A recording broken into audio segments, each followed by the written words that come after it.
क्या प्रधानमंत्री नरेंद्र मोदी ने डॉक्टर मनमोहन सिंह का अपमान किया है? क्या इस देश की सरकार चंद गज जमीन भी अंतिम संस्कार के लिए डॉक्टर मनमोहन सिंह को नहीं दे पाई है?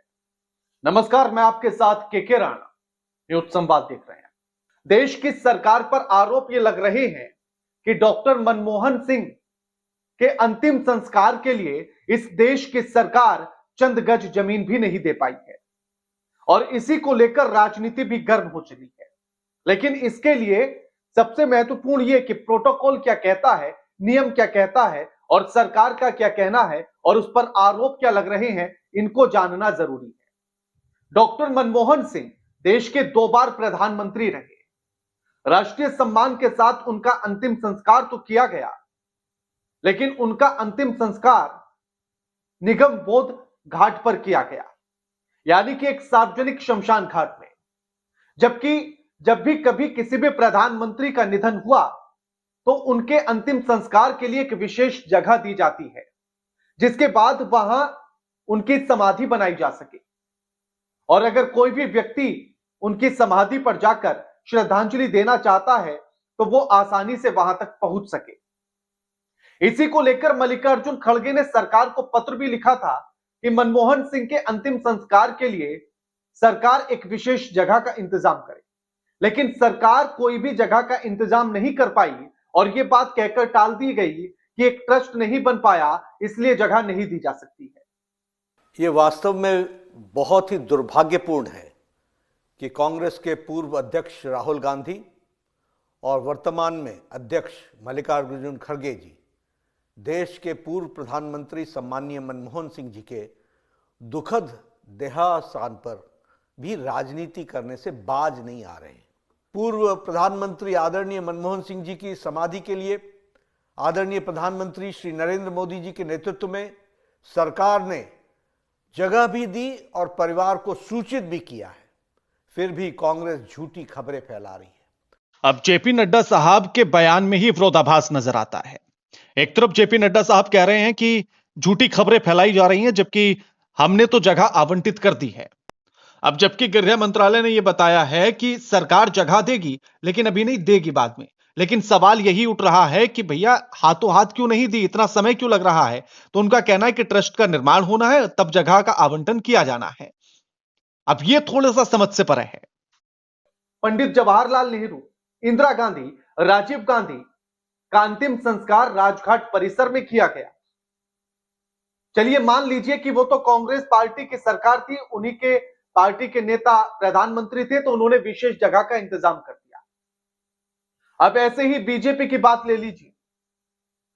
अब सरकार पर आरोप यह लग रहा है कि अगर एक ट्रस्ट की वजह से डॉक्टर मनमोहन सिंह को अंतिम संस्कार के लिए जगह नहीं मिल सकती है, तो फिर अटल बिहारी वाजपेयी के लिए ट्रस्ट रातों रात कैसे बन गया था, उनको कैसे रातों रात जगह दे दी गई थी? अटल बिहारी वाजपेयी जी के अंतिम संस्कार के लिए स्मृति स्थल में जगह दी गई थी, जहां उनकी समाधि भी बनाई गई। 2018 में उनका निधन हुआ था और उसके बाद उनकी समाधि उसी जगह पर बनाई गई थी और जिस समाधि स्थल का नाम सदैव अटल रखा गया। यानी कि तो क्या डॉक्टर मनमोहन सिंह से बीजेपी, नरेंद्र मोदी नफरत करते हैं और उसी नफरत का नतीजा यह है कि वो नियमों का और कानूनों का हवाला देकर उनके अंतिम संस्कार के लिए एक जगह तक नहीं दे पाए और लगातार ये बात कही जा रही है। इसी को लेकर राहुल गांधी ने क्या कहा? राहुल गांधी लिखते हैं कि भारत माता के महान सपूत और सिख समुदाय के पहले प्रधानमंत्री डॉक्टर मनमोहन सिंह जी का अंतिम संस्कार आज निगमबोध घाट पर करवाकर वर्तमान सरकार के द्वारा उनका सरासर अपमान किया गया है। एक दशक के लिए वह भारत के प्रधानमंत्री रहे।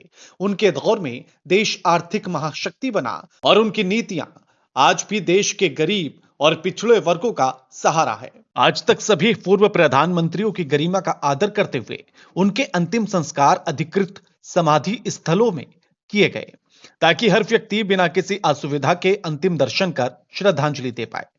डॉक्टर मनमोहन सिंह हमारे सर्वोच्च सम्मान और समाधि स्थल के हकदार हैं। सरकार को देश के इस महान पुत्र और उनके गौरवशाली कौम के प्रति आदर दिखाना चाहिए था। अशोक गहलोत ने क्या कहा? एनडीए सरकार ने डॉक्टर मनमोहन सिंह जी जैसे महान व्यक्तित्व के अंतिम संस्कार एवं स्मारक बनाने को लेकर अनावश्यक विवाद पैदा किया है। जिस व्यक्तित्व को दुनिया सम्मान दे रही है, उनका अंतिम संस्कार भारत सरकार किसी विशेष स्थान की जगह निगम बोध घाट पर करवा रही है। 2010 में हमारी सरकार ने बीजेपी के द्वारा मांग किए बिना ही पूर्व उपराष्ट्रपति श्री भैरों सिंह शेखावत के निधन के बाद उनके परिवार से बात कर जयपुर में उनके अंतिम संस्कार के लिए तुरंत विशेष जगह आवंटित की थी एवं वही स्मारक निर्माण करवाया। कांग्रेस सरकार ने 2012 में महाराष्ट्र में श्री बाल ठाकरे के निधन के बाद मुंबई में शिवाजी पार्क में विशेष स्थान आवंटित कर अंतिम संस्कार करवाया था। कांग्रेस ने सभी पार्टियों के नेताओं को सम्मानजनक विदाई दी, परंतु बीजेपी के द्वारा डॉक्टर मनमोहन सिंह जी के साथ ऐसा व्यवहार दुर्भाग्यपूर्ण है। आज उनके निधन पर पूरा देश शोक में है एवं देश के लोगों ने सरकार के इस कदम पर नाराजगी जताई है। तब जन भावना के दबाव में बीजेपी सरकार भविष्य में स्मारक बनाने की घोषणा कर रही है। और अशोक गहलोत ने तो यहां तक कह दिया कि बीजेपी के पार्टी के जब नेता उच्च पद पर रहे, उनके अंतिम संस्कार के लिए भी कांग्रेस की सरकार रहते हुए बिना बीजेपी पार्टी से बात किए हुए और बिना बीजेपी पार्टी के आग्रह किए हुए उनके लिए अंतिम संस्कार के लिए विशेष जगह का इंतजाम सरकार ने किया है। किसी भी पार्टी का नेता हो, लेकिन एक संवैधानिक पद पर तो वो देश में बैठा है, तो फिर वो किसी एक पार्टी का नहीं बल्कि देश के एक महान व्यक्तित्व के तौर पर रहता है, तो उसके लिए राजनीति करना कहां बेहतर होगा। अब ऐसे में आरोप दोनों तरफ से है। आरोप बीजेपी पर भी है कि बीजेपी अंतिम संस्कार के लिए जगह नहीं दे पाई और वो इसी निचले स्तर की राजनीति कर रही है, जबकि दूसरी तरफ आरोप कांग्रेस पर यह लगाया जा रहा है कि मनमोहन सिंह की मौत, उनके निधन पर राजनीति कांग्रेस कर रही है। इसके लिए एक प्रोटोकॉल होता है कि जब भी देश के प्रधानमंत्री, पूर्व प्रधानमंत्री का निधन होता है तो राष्ट्रीय शोक की घोषणा कर दी जाती है। जैसे मनमोहन सिंह के निधन पर 7 दिन के राष्ट्रीय शोक की घोषणा कर दी गई है, जिसमें आधा तिरंगा झुका हुआ रहेगा 7 दिनों तक। सभी सार्वजनिक कार्यक्रम, राजनीतिक कार्यक्रम, सरकारी कार्यक्रमों को रद्द कर दिया गया है 7 दिनों के लिए। और ऐसे में उनके अंतिम संस्कार तक सब कुछ एक प्रोटोकॉल के तहत किया जाता है, लेकिन इसी बीच उनके अंतिम संस्कार के लिए एक विशेष जगह आवंटित करना भी प्रोटोकॉल के तहत आता है। तो आखिर डॉक्टर मनमोहन सिंह के लिए वो प्रोटोकॉल क्यों नहीं निभाया गया? आखिर उसमें कौन से नियम, कायदे, कानून बीच में आ गए? और इसीलिए यह आरोप प्रत्यारोप का सिलसिला है।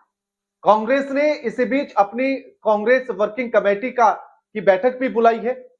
अब इस पर भी राजनीति शुरू हो गई है। पूर्व राष्ट्रपति और कांग्रेस के वरिष्ठ नेता रहे प्रणब मुखर्जी की बेटी शर्मिष्ठा मुखर्जी ने भी एक ट्वीट किया है और उन्होंने कांग्रेस पर ही आरोप लगाया। उनका कहना है कि कांग्रेस इस पर राजनीति कर रही है और उनका यह कहना है कि इसी तरह से आखिर कांग्रेस कमेटी की बैठक जब उनके पिताजी का निधन हुआ था तब क्यों नहीं बुलाई गई थी? तब शोक संदेश आखिर क्यों नहीं दिया गया था? और उनका यह कहना है कि इस बात को लेकर जब कांग्रेस के नेताओं से उन्होंने बात की तो कांग्रेस के नेताओं ने कहा कि राष्ट्रपति के लिए ऐसा कोई नियम नहीं है। इसके बाद वो आगे कहती है कि एकदम बकवास है। वो कह रही है कि उन्होंने अपने बाबा यानी कि प्रणब मुखर्जी की एक डायरी पढ़ी और उस डायरी में यह लिखा हुआ था कि के.आर. नारायण के निधन के समय पर भी कांग्रेस ने वर्किंग कमेटी की बैठक बुलाई थी और उसमें शोक संदेश लिखवाया गया था और जो शोक संदेश उनके बाबा यानी कि प्रणब मुखर्जी ने ही तैयार किया था। अब राजनीति दोनों तरफ से, लेकिन हमारा सवाल सिर्फ इतना है कि डॉक्टर मनमोहन सिंह, जिनके निधन के बाद सभी राजनेताओं ने अपना शोक व्यक्त किया, जिन्होंने यह बताया कि उनका योगदान देश के लिए, देश की जनता के लिए, देश के आर्थिक सुधारों के लिए किस तरह से है, आखिर उनके अंतिम संस्कार के लिए, उनकी समाधि के लिए चंद गज जमीन देने के लिए आखिर सरकार में इतनी हिचकिचाहट क्यों है? यह बात और इसका जवाब सरकार को देना चाहिए। क्या नियम, कायदे, कानून ऐसे में आड़े आ सकते हैं? और आखिर क्यों और कैसे? अगर एक विशेष जगह अटल बिहारी वाजपेयी जी के निधन के समय पर उनके अंतिम संस्कार के लिए स्मृति स्थल पर दी जा सकती है, तो इसी तरह से कोई दूसरे स्थान पर या उसी जगह पर या जहां भी सरकार के लिए सुटेबल हो वहां क्यों नहीं दी जा सकती? क्योंकि जहां अंतिम संस्कार होता है उसी जगह पर समाधि बनाई जाती है। अब अगर डॉक्टर मनमोहन सिंह की समाधि बनाई जाएगी तो उनकी अंतिम संस्कार के बाद राख को वहां लाना होगा एक सार्वजनिक शमशान घाट से। यह अटपटा है। अब आप कमेंट करके हमें जरूर बताइएगा कि आखिर आप क्या सोचते हैं, क्या सरकार ने सच में नियमों का पालन किया है या राजनीति की है, इसलिए मनमोहन सिंह के लिए स्पेशल जगह उनके अंतिम संस्कार के लिए नहीं दी गई? और क्या इसमें कांग्रेस पॉलिटिक्स कर रही है, राजनीति कर रही है क्या? हमें कमेंट करके जरूर बताइए। वीडियो को लाइक कीजिए, शेयर कीजिए और चैनल को सब्सक्राइब करना मत भूलिएगा। नमस्कार।